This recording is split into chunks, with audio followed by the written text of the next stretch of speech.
Welcome to the Grace Story Podcast, where inspiring stories are brought to life. This podcast is made possible by Grace College and Seminary, located on the shores of Winona Lake in the great state of Indiana. I'm your host, Dr. Drew Flam. This is the Grace Story Podcast. Today on the podcast, we have Cokiesha Bailey-Robinson. She's a lover of God, of students, and of God's Word, and she's an equipper of people. She enjoys living life, and she lives it on purpose. She's a graduate of Fisk University, where she earned her BA degree, and also a graduate of Beeson Divinity School, where she earned her MDiv. Cokiesha worked in the field of radio and newspaper before becoming involved full-time in ministry work, and she continues to have a passion for mass media, where she started her career. She served as a missionary in Africa and Jamaica, and her greatest passions are encouraging others through creative oral and written expression.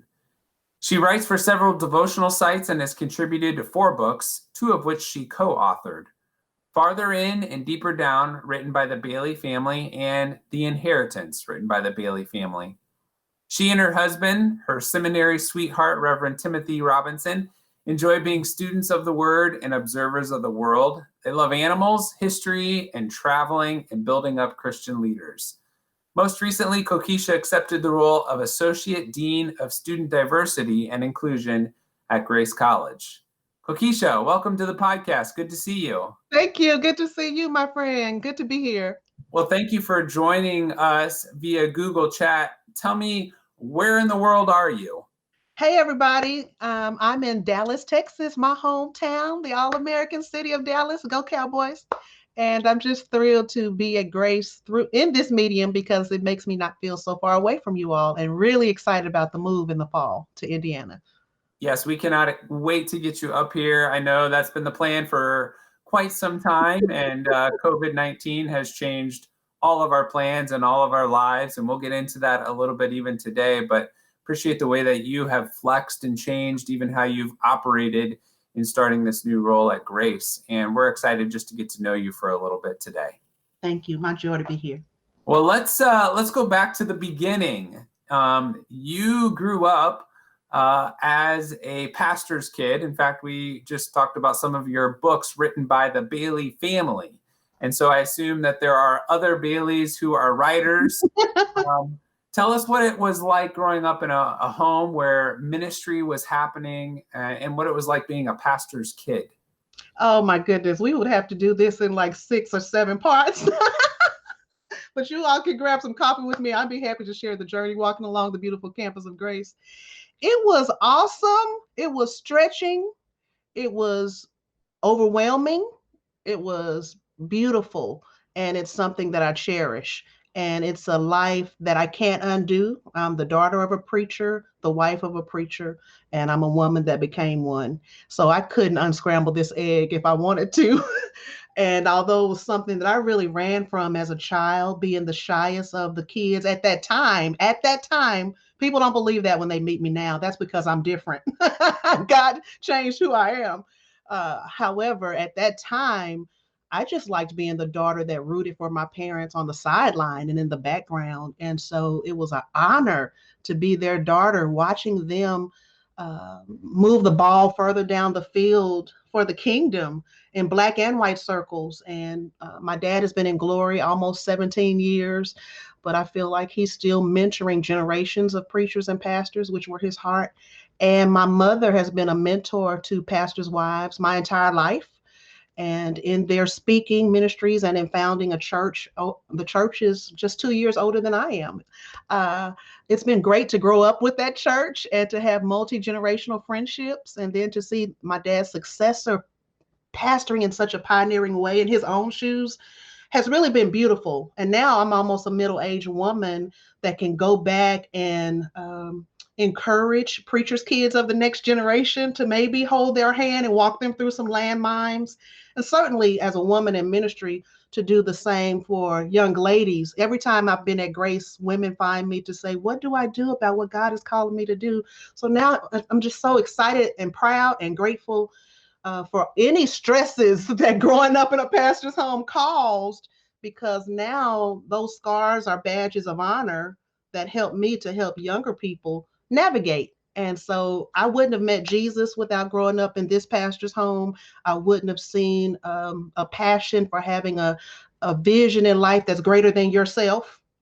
And so I'm very, very proud to be a pastor's daughter. And anybody that's a preacher's kid is all right with me.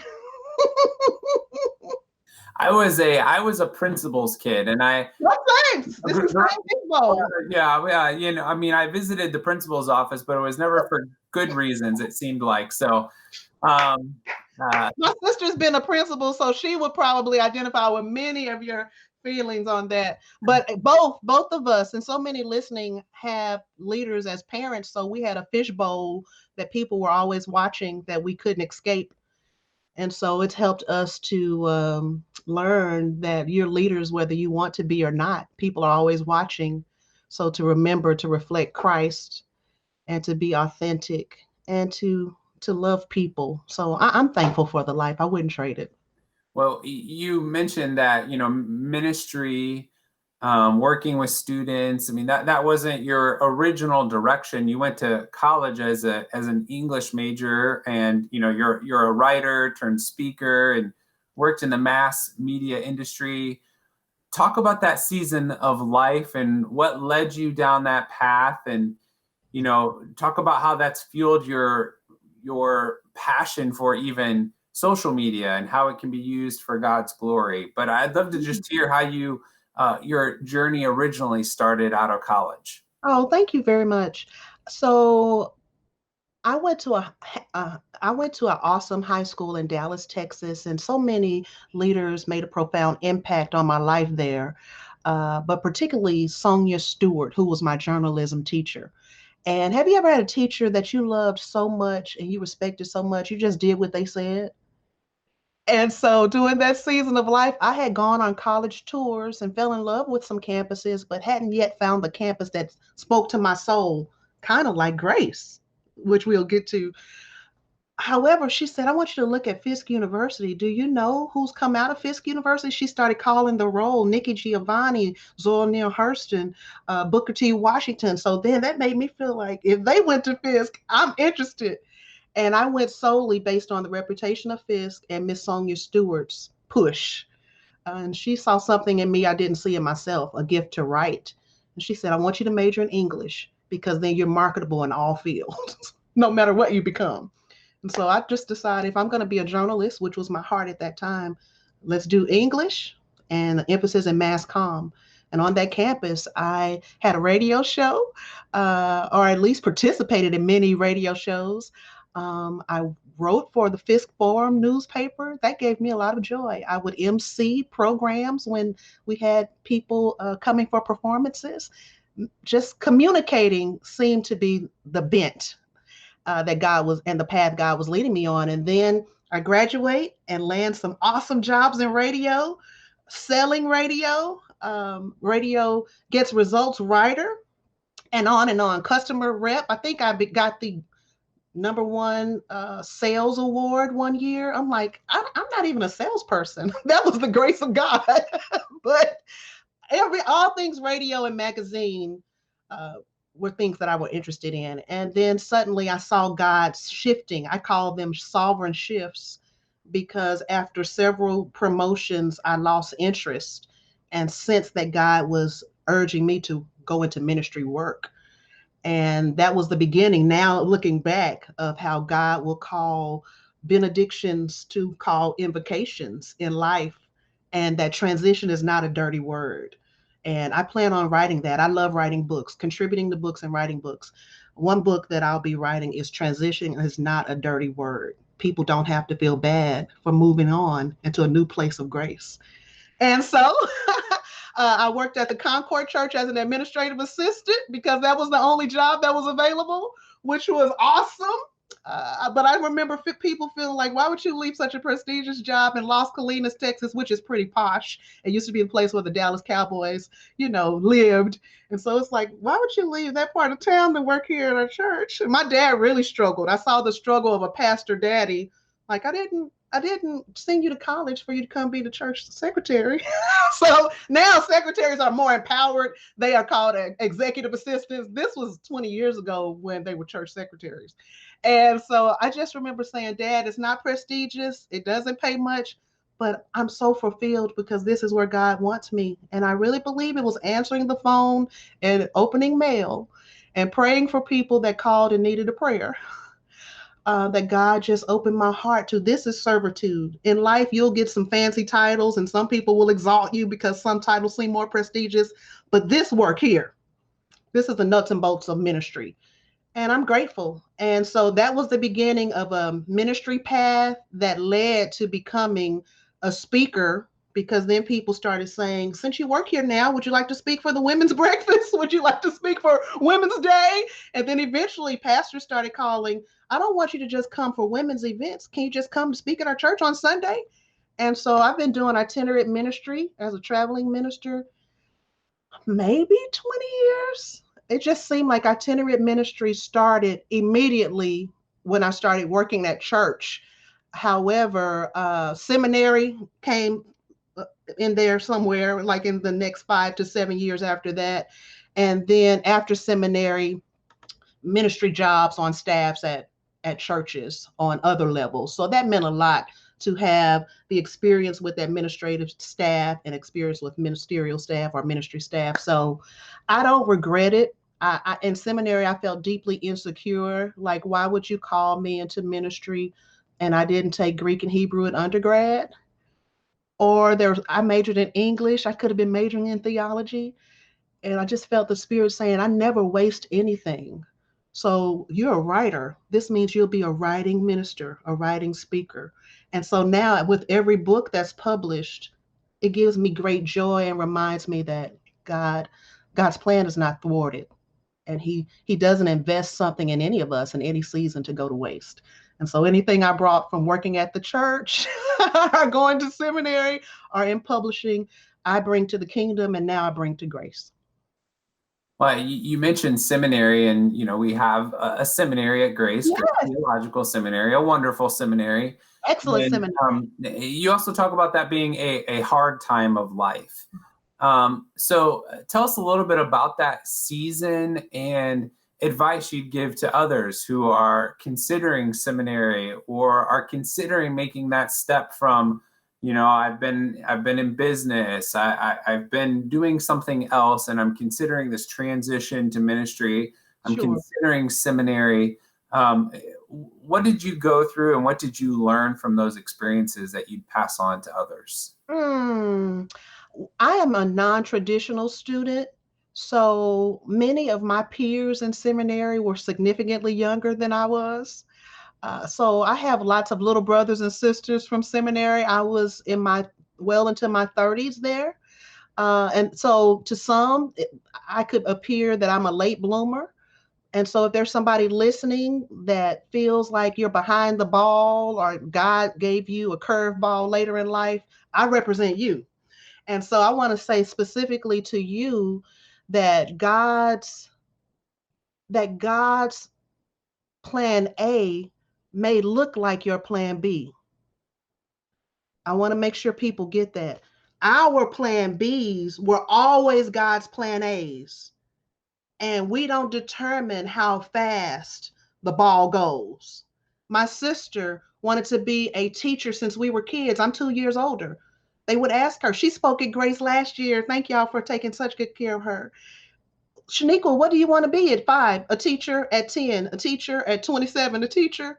So I'm like, man, what kind of person am I? I'm the big sister, and I don't really know.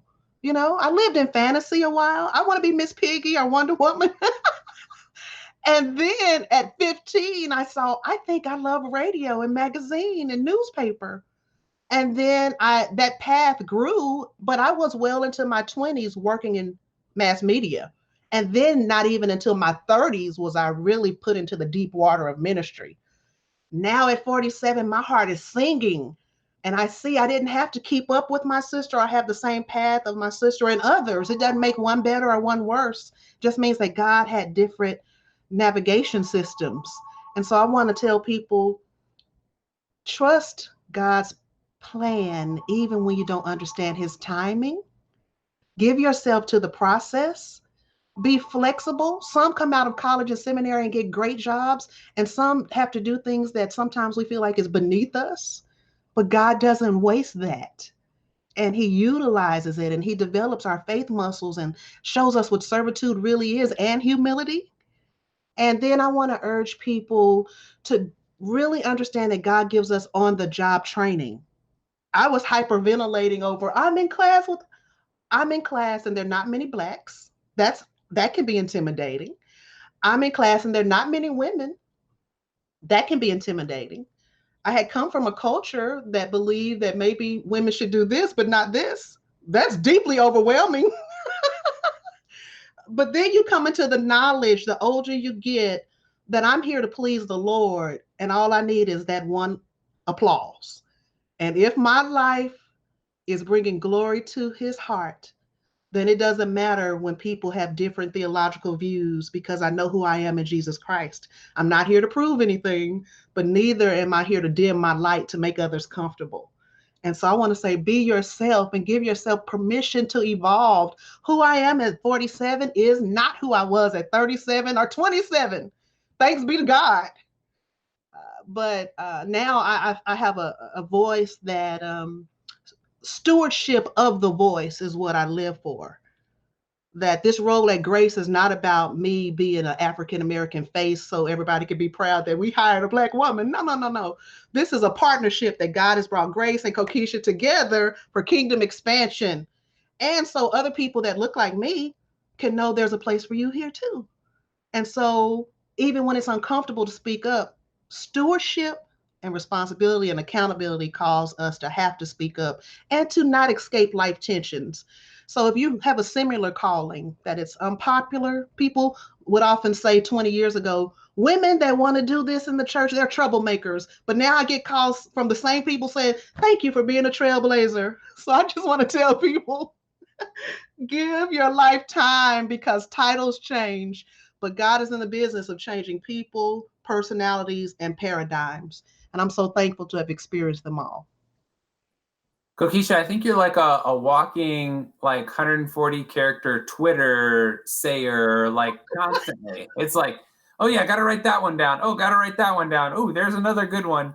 You're kind. Queen of alliterations and Twitter, whatever they call those 140 characters. Amazing. You talk about this journey, you know, from pastor's kid to mass media to seminary. And then I was really interested in reading your bio, you know, Texas to Harlem. Yes. Like, not, you know, again, not one of those like natural progressions.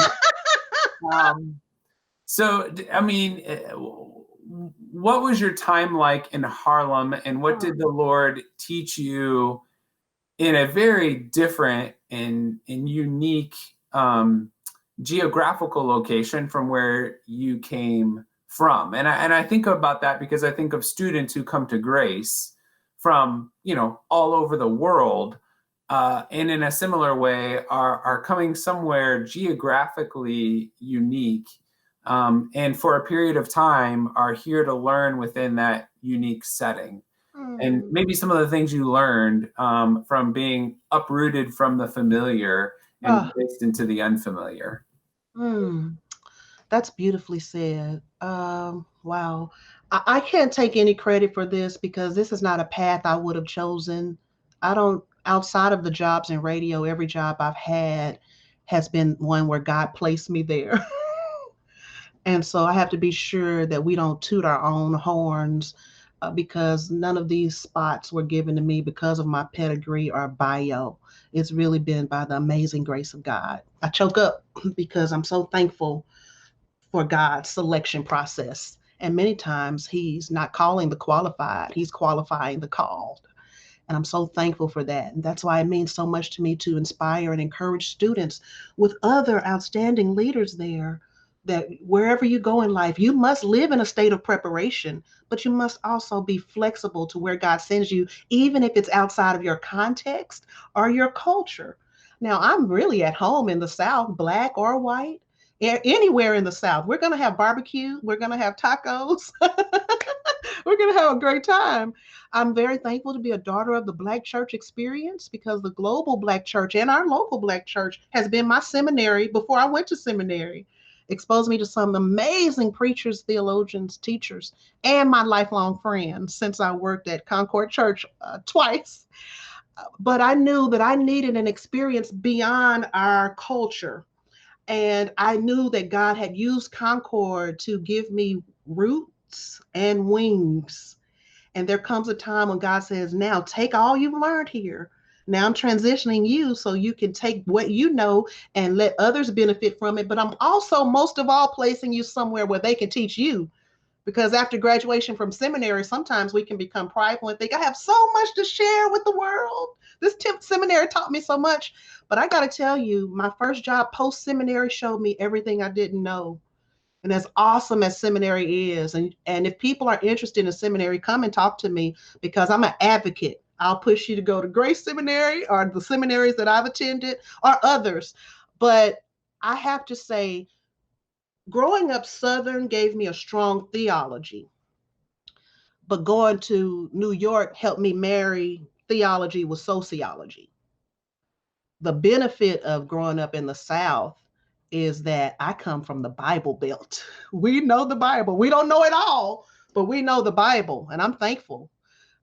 My husband attended a school that's very liberal, and he's proud of his degree there, very prestigious school. But he even said, I'm so thankful I got a seminary education in the South, because I was rooted before I got up there with things that I didn't believe.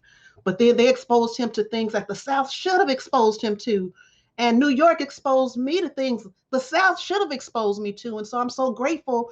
That's why when people say, why do you move around like this?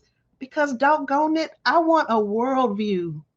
And that can't just come from just living in the South, which I love. Now I need a Midwest experience. But New York, I really believe, put back pages of the African American experience that's been often systematically omitted. So it taught me my own history. It also showed me that Southern cooks aren't the only good cooks in the world. Because Harlem eating was some good eating for foodies. I want you to know I am representing for foodies. But Mount Nebo Church is a very significant place. I remember when I took the job at the invitation of the pastor, I thought to myself, I know I'll love them, but I could never love a church like Concord Church of Dallas, founded by E.K. Bailey and now pastored by Brian Carter. But I was wrong, because after funerals and weddings and baby dedications and sermons and potlucks, they got in my heart, and they make me feel like my husband and I got in their heart, and we experienced joy and sorrow together. And I remember meeting people in the community that had AIDS, and they felt like, I need a place where I'm not marginalized and overlooked and muted. And I kept meeting people that had been made to feel invisible throughout Harlem and New York. And I just thought, thank you, Jesus, for this opportunity, because I want to be a voice for underrepresented communities and demographics, and for people that feel unheard and unseen. And Harlem helped me to develop a social consciousness. I cannot say that I had a heart for justice before Harlem. I had a heart for the gospel. But I do feel like when you don't speak up for those that are marginalized, you miss the ministry of Jesus. And so I'm so grateful for Southwest education that met a Northeast education in the church. And seminarians, I want you to know, working in a church gives you a PhD in ministry. So don't just be proud of getting the degree. Go get some experience, because it's getting in the trenches with people that gives you an even greater education.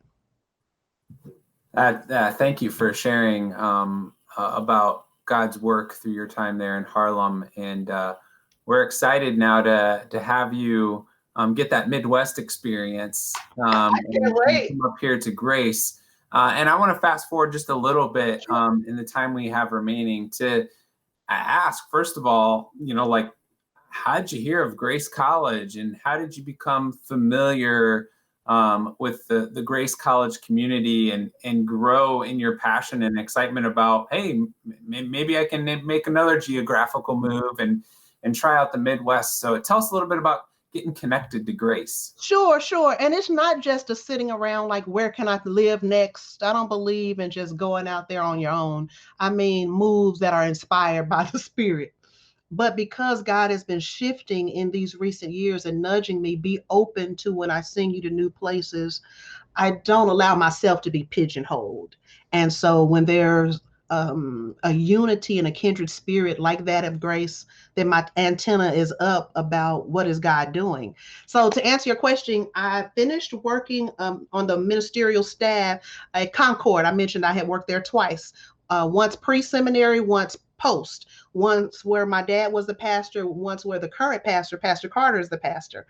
And so then that led to Mount Nebo with Pastor Green at Mount Nebo, which I do want to pause, since this is an authentic podcast, to say that, and we probably will have podcasts, we talk more about this in the future, over 10 people from our Mount Nebo family passed away during COVID.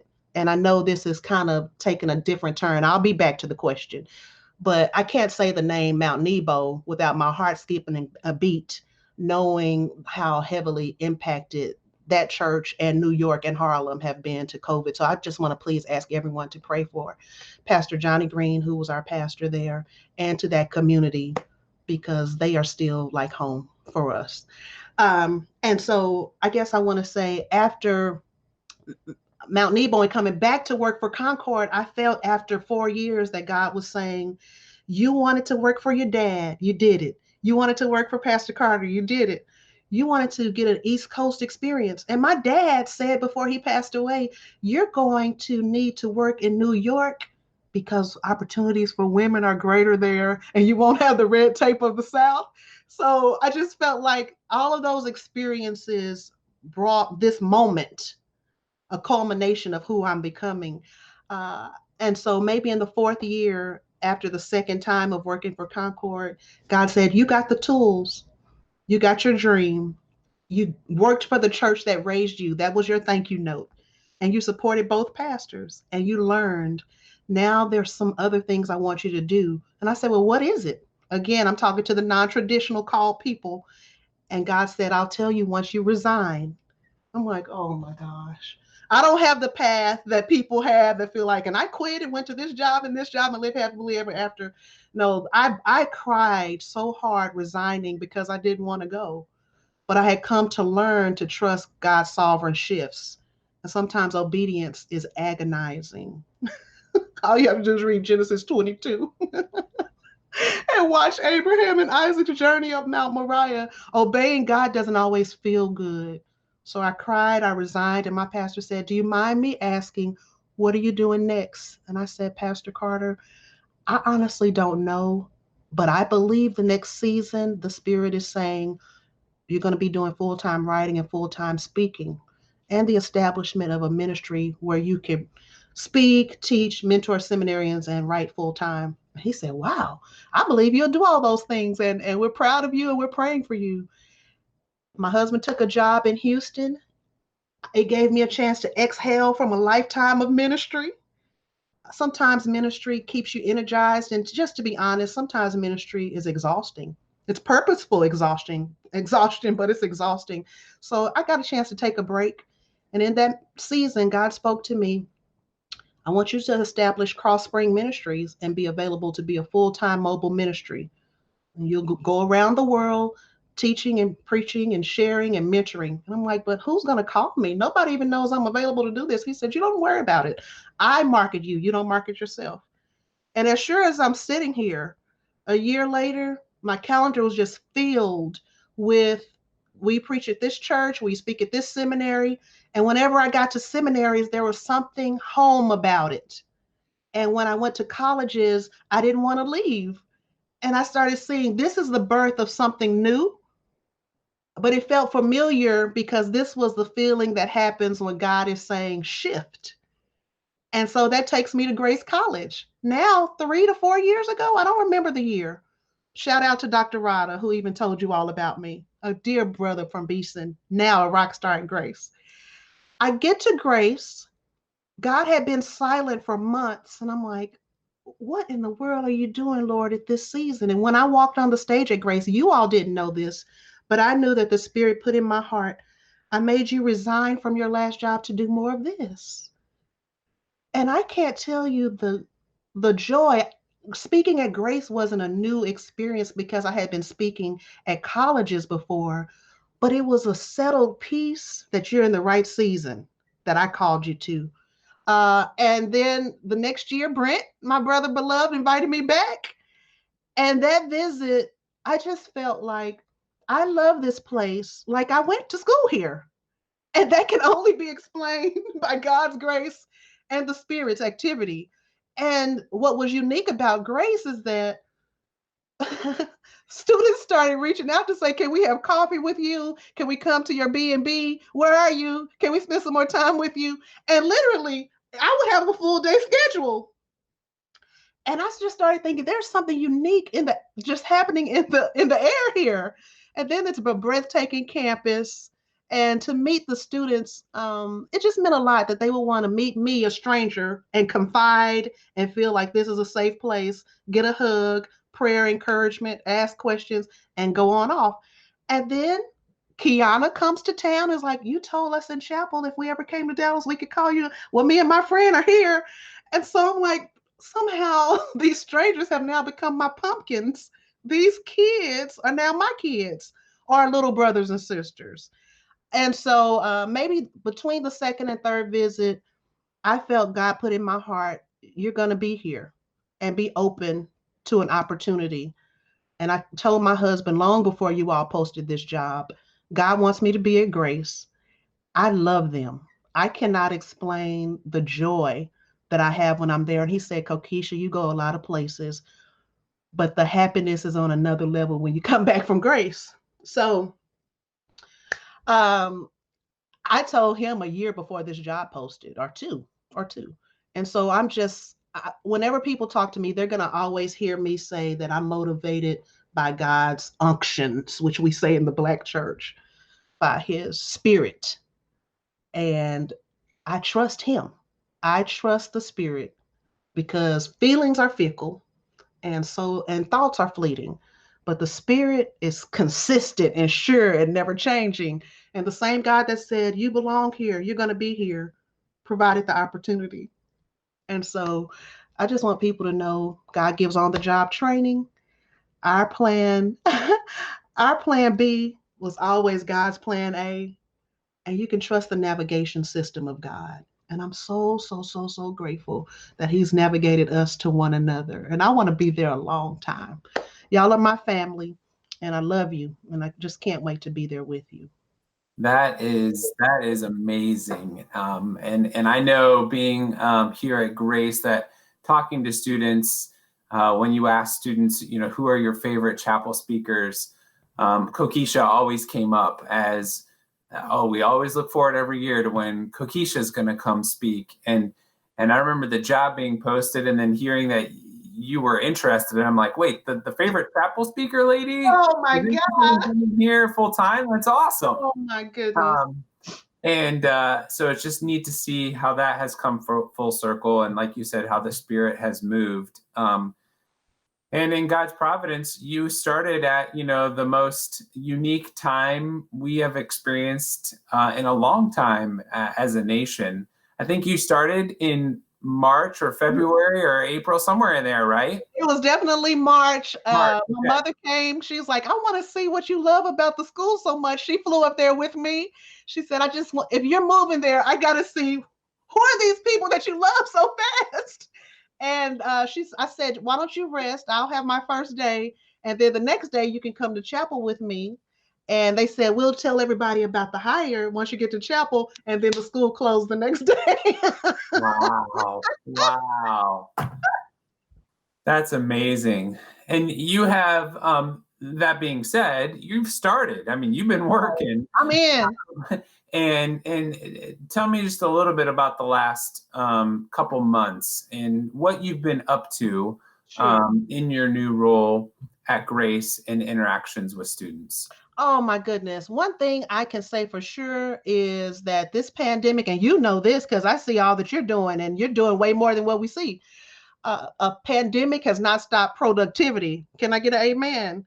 Because we are hustling hard. My boss, Erin, the whole student affairs team, your team, President Caleb, everybody.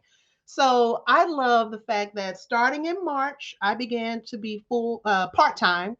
But I got to admit, the sadness of the losses that we experienced to COVID made me start working full time, even though I'm working part time right now. You know why? Because the job gives me so much happiness. So it's not like a job forcing you to be full time on part time basis. It's that I can't stop doing it because I love it. So I wanted to think of how can students get to know me if I'm in Texas because I'm not flying back and forth like we hoped pre-COVID. So I just thought, well, let's see if they're on Instagram. And I started, seeing Grace students following me. We had a series of care calls where all hands were on deck with the staff.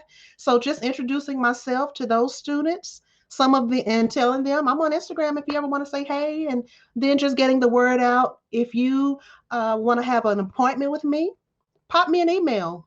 It'd be my joy to have a video chat with you.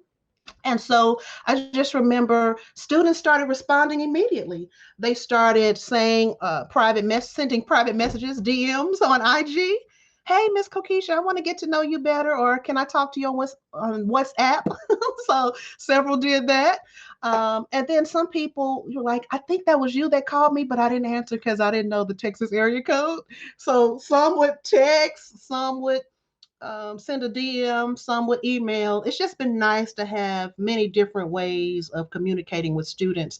Then there have been outstandingly gifted Kareth covering that sweet article in the magazine, and that whole team has been one way of sharing my story and what we're doing at Grace.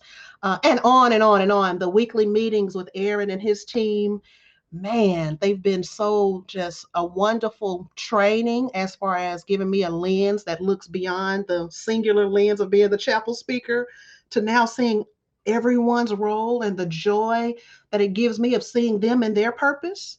And they compliment me a lot on what I bring. I'm so grateful for that. But they have no idea what they bring. And I'm so happy that it's just a really awesome collective effort. So between weekly meetings, meetings with the president, I appreciate him saying we want your voice to help us speak up for underrepresented demographics on campus. That means a lot. And then I believe in self-education. I have a degree from a seminary and another college, and I'm currently working on a doctorate. After this degree, my learning won't stop. We have a responsibility to learn because leaders are learners. And so I self-educate. I've been obsessed with webinars on diversity, equity, and inclusion, ministry webinars, necessary conversations on COVID and race, self-care, mental health. So I'm Zooming a lot. And sometimes I have to take a Zoom break because sometimes people are calling on African American voices and we just can't accommodate all requests. So it's been nice to collaborate with others, to Zoom, to meet. But most of all, my greatest joy comes from just talking to the students who call and they're sitting on the bed like, hey, what you doing? And sometimes I know that that one call just means I needed some encouragement, or I like the fact that I can video chat somebody that looks like me. And you're going to probably hear me say that a lot. But I do remember a profound moment in the chapel. After chapel, I liked standing to hug the students, and they would tell me what's been going on and catch me up from the news the year before. And then one year, I remember a great student sobbing. She said, I never thought in a million years I would ever see a woman of color speak here. Well, this is just an authentic moment where she could tell the truth about her experience, but also be appreciative that times are changing. And so I have to say, moments like that on video chat, when people feel like it's just so nice that somebody looks like me, is very meaningful. That's one of the reasons I took the job there, not only because of the spirit of Christ and the awesome leadership and staff, but because students at all campuses, especially private white institutions, need to know you can work here, you can grow here, and this is togetherness. And so I think togetherness has really been what has motivated me this summer. I feel like I belong there. I feel like I have nothing to prove. I'm just going to be myself. We're going to all learn together. But I really like the beauty that's coming from students saying it means a lot to us that they hired you. I get choked up so easily, but it means a lot that some would say, do you think they'll hire me after I graduate? That they feel that it's a season of promise. And so that brings my heart great pleasure.